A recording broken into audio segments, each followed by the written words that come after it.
పట్టభద్రుల ఎమ్మెల్సీ ఎన్నికల కౌంటింగ్ కొనసాగుతుంది. ఫస్ట్ ప్రయారిటీ ఓట్లలో తీన్మార్ మల్లన్న లీడ్లో కొనసాగుతున్నారు. రాత్రి 11 కల్లా ఫస్ట్ ప్రయారిటీ ఓట్ల లెక్కింపు పూర్తయ్యే అవకాశం ఉంది.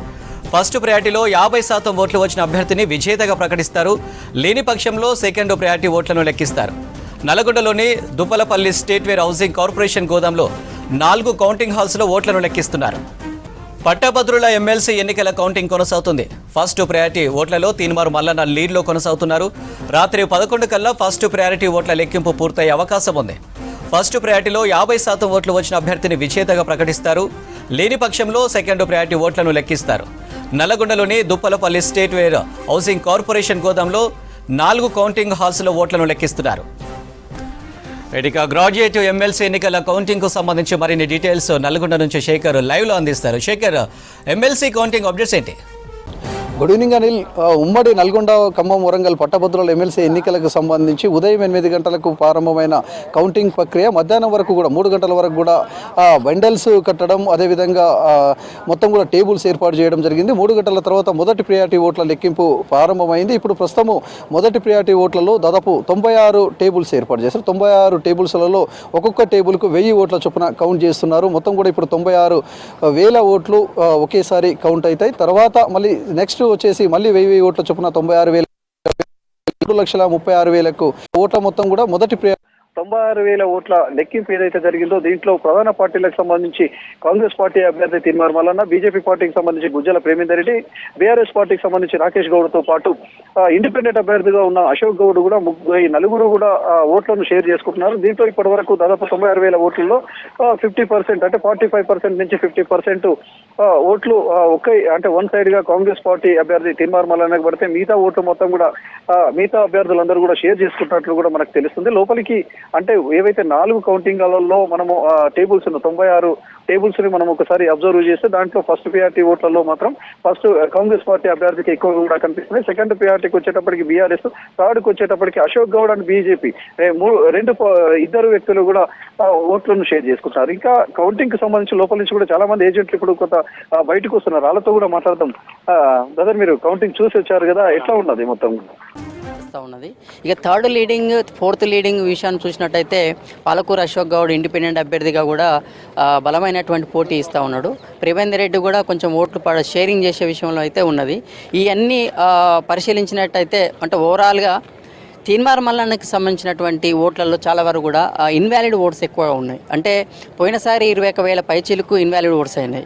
ఈసారి ఇన్వాలిడ్ ఓట్స్ తగ్గుతాయని చెప్పేసి మేము ఆశించినాం, కానీ ఇన్వాలిడ్ ఓట్స్ పెరిగేటువంటి పరిస్థితి ఎక్కువ ఉంది. మోస్ట్ ఆఫ్ ది మొత్తం 100% కనుక ఇన్వాలిడ్ ఓట్స్గా మనం భావించినట్టయితే 95% ఓట్ల వరకు తీన్మార్ మల్లన్నకి ఏదైతే ఓటు నమోదు చేశారో వాటిని రైట్ మార్క్ పెట్టడం, లేదంటే తీన్మార్ మల్లన్న ఓటు సంబంధించిన దాని మీద ఒకటి లేకుండా డైరెక్ట్ నెంబర్ 2 అనేయడం, లేదా సంతకాలు పెట్టడం లాంటి వల్ల తీన్మార్ మల్లన్నకి చాలా వరకు మైనస్ అయింది. ఈ ఇన్వాలిడ్ ఓట్స్ అన్నీ కూడా తీన్మార్ మల్లన్నకి మైనస్ అయినాయని చెప్పుకోవచ్చు.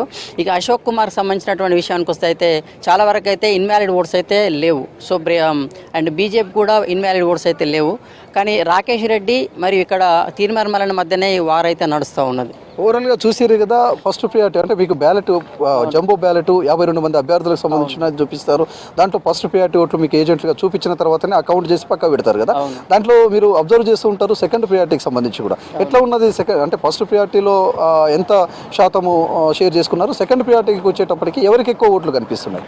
ఎక్కువ వరకు అయితే ఇన్వాలిడ్ ఓట్లు కనుక అవన్నీ కూడా వ్యాలిడ్గా అయినట్టయితే ఫస్ట్ ప్రయారిటీతోనే మల్లన్న గెలిచేటువంటి అవకాశం అయితే కనిపించింది.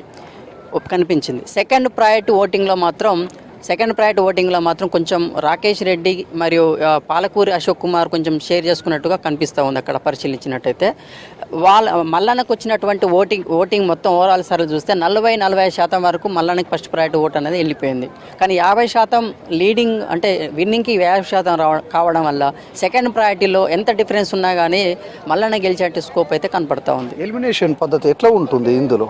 ఎలిమినేషన్ అయితే కింది నుంచి లోయెస్ట్ ఓట్స్ అయితే ఎవరికైతే నమోదైతే వాళ్ళ సెకండ్ ప్రయారిటీ ఎవరికి ఉంటే వాళ్ళకి ఆ ఓటుగా బదలాయింపు జరుగుతుంది. సపోజ్ ఒక క్యాండిడేట్కి ఒక ఎక్స్-పర్సన్కి ఒకటో ప్రయారిటీ ఉండి రెండవ ప్రయారిటీ సపోజ్ పాలకూరు అశోక్ కుమారో లేదా తీన్మార్ మల్లన్నకో లేకపోతే రాకేష్ రెడ్డికో ఉంటే ఆ ఓటు అనేది ఆ క్యాండిడేట్కి మాత్రమే అది బదలాయింపు జరుగుతుంది. ఆ ఎలిమినేషన్ ప్రాసెస్లో ఎవరైతే 50% ఓట్ బ్యాంక్ అనేది నమోదు చేసుకుంటారో వాళ్ళు విన్నింగ్గా అవకాశం ఉంటుంది. మొదటి ప్రియారిటీ ఓట్లకు సంబంధించి 3,36,000 ఓట్లు మొత్తం కూడా పూర్తయ్యే వరకు, కౌంటింగ్ పూర్తయ్యే వరకు, అఫీషియల్గా మనకు వచ్చే వరకు ఏ టైం బట్టే అవకాశం ఉంది? రేపు మధ్యాహ్నం జరిగేటువంటి మొదటి ప్రియారిటీకి సంబంధించి సంబంధించిన ఓటింగే రేపు సుమారుగా రేపు ఉదయం 11 నుంచి 12 అయ్యేటువంటి సమయం అయితే పట్టే అవకాశం ఉంది. ఎందుకంటే ఇప్పటికే 3 అవర్స్ అయింది, ఫస్ట్ రౌండ్ ఇంకా కంప్లీట్ కాలేదు.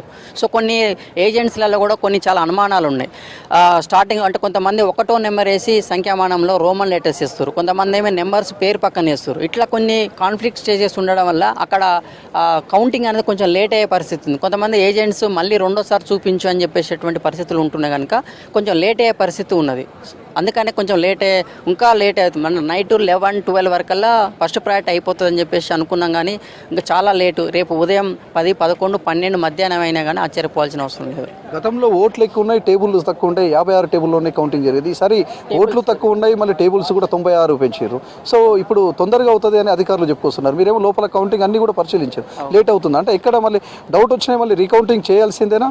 అంటే నిదానంగా చేస్తారు, అంటే హరిబరి కాకుండా నిదానంగా ఒక ఓటు బ్యాలెట్ అనేది ప్రతి ఒక్క ఏజెంట్కి చూపించిన తర్వాత డౌట్ వస్తే మళ్ళీ అక్కడ ఉన్నటువంటి కన్సర్న్ ఆఫీసర్ని పిలిపించి దాన్ని క్లారిఫికేషన్ అయిన తర్వాతనే దాన్ని వేయడం జరుగుతుంది. లేట్ ప్రాసెస్ అవుతుంది, ఎందుకంటే తర్వాత కొన్ని కాన్ఫ్లిక్ట్ స్టేజెస్ ఎందుకు అని చెప్పేసి కొన్ని చాలా వరకు ఇన్వాలిడ్ ఓట్లను కూడా మళ్ళీ ఆర్ఓ గారి ఆదేశంతో కూడా మళ్ళీ చెక్ చేసేటువంటి పరిస్థితి ఉంటుంది కనుక కొంచెం లేట్ అయ్యే పరిస్థితి ఉంటుందని మేము భావిస్తూ ఉన్నాం. ముందు టేబుల్స్ పెరిగినా కనుక మీరు అన్నట్టు కూడా ముందు అయినా కానీ ఎంత ముందు అయినా కానీ రేపు ఉదయం 6-7 పట్టే పరిస్థితి అయితే ఉంటుంది. ఇది అంటే ఇప్పటి వరకు మొత్తం 96 టేబుల్స్పై 96,000 ఓట్లు కౌంటింగ్ చేయడానికి 3 గంటల నుంచి ఇంకా కంటిన్యూ అవుతున్నది. దాదాపు ఇప్పుడు 6:30 అవుతున్నది. 7:30 కల్లా ఈ 96,000 ఓట్లు కౌంటింగ్ పూర్తయ్యే అవకాశం ఉంది. మళ్ళీ సెకండ్ రౌండ్, అదేవిధంగా థర్డ్ రౌండ్, ఇట్లా మొత్తం కూడా 3,36,000 ఓట్లు కౌంటింగ్ చేసే వరకు కొంత సమయం బట్టే అవకాశం అయితే ఫస్ట్ ప్రియారిటీ ఓట్ల కౌంటింగ్ సంబంధించి పూర్తయ్యే వరకు సమయం బట్టే అవకాశం అయితే కనిపిస్తున్నది. ఇప్పటికే ఏదైతే ఓటింగ్ సరళి కావచ్చు, లోపల బ్యాలెట్ సంబంధించి లెక్కింపు కావచ్చు, దానికి సంబంధించి మాత్రం అభ్యర్థులకు కూడా కొంత క్లారిటీ వచ్చింది. వాళ్ళు లెక్కలు వేసుకున్న దాని ప్రకారం కూడా లోపల ఏదైతే కౌంటింగ్ చూసిన తర్వాత వాళ్ళకు క్లారిటీ వచ్చింది. ఇప్పటికే మనతో పాటు మాట్లాడిన అభ్యర్థులు కూడా వాళ్ళు ఎవరికి వాళ్ళు ధీమాగా అయితే కనిపిస్తున్నారు. ప్రధానంగా కూడా తీన్మార్మలకు ఇప్పుడు ఫస్ట్ ప్రియారిటీ ఓట్లలో కొంత ముందంజలో కనిపిస్తున్నాడు. సెకండ్ వచ్చేటప్పటికి బీఆర్ఎస్ అభ్యర్థి కనిపిస్తున్నాడు. థర్డ్కి వచ్చేటప్పటికి అశోక్ గౌడ్ అండ్ అదేవిధంగా ఇండిపెండెంట్ అభ్యర్థిగా ఉన్నాడు. అదేవిధంగా బీజేపీ అభ్యర్థి, వీళ్ళు ఓట్లు షేర్ చేసుకున్నారు. ఇందులో ప్రధానంగా చెప్పాల్సింది ఏంటంటే ఓట్లకు సంబంధించి ఇన్వాలిడ్ ఓట్లు మాత్రం చాలా కనిపిస్తున్నాయి. గతంలో 21,000 ఓట్లు ఇన్వాలిడ్ అయినాయి, కానీ మళ్ళీ ఈసారి కూడా సేమ్ పరిస్థితి పునరావృతమైంది. దాదాపు ఇంకా పెరిగే అవకాశమే కనిపిస్తుంది.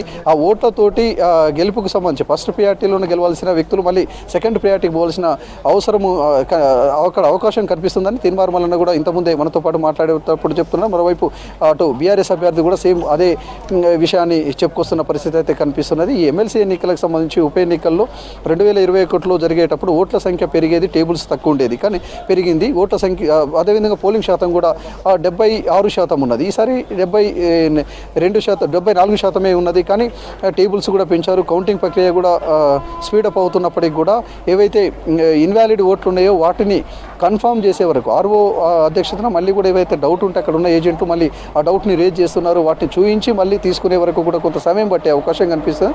ఓవరాల్గా మాత్రం ఈ నల్గొండ, ఖమ్మం, వరంగల్ పట్టభద్రుల ఎమ్మెల్సీ ఎన్నికలకు సంబంధించిన కౌంటింగ్ ప్రక్రియ మొదటి ప్రియారిటీ ఓట్ల లెక్కింపు పూర్తయ్యే వరకు మాత్రం తెల్లారే అవకాశం అయితే